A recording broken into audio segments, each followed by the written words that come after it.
కొత్తగూడెం బాబు camp ప్రాంతంలో భారీ వర్షం కురిసింది. తెలంగాణ ఆవిర్భావ దశాబ్ది ఉత్సవాల సందర్భంగా కొత్తగూడెం నుండి ఖమ్మం జాతీయ రహదారిపై ఏర్పాటు చేసిన భారీ తోరణాలు ఈదురుగాలులకు ధ్వంసమయ్యాయి.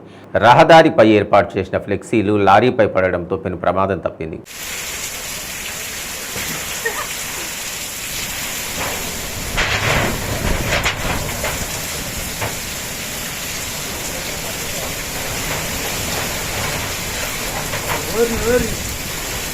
ओ भैया मारो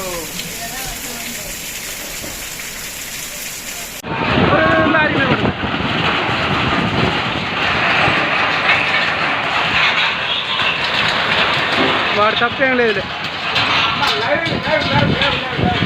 లైవ్ నేను దిగిన లైవ్ అవతల వాళ్ళ మీద పడ్డాయేమో. అబ్బా వాళ్ళ మీద పడ్డాయి అన్న, బండి కూడా పడ్డది.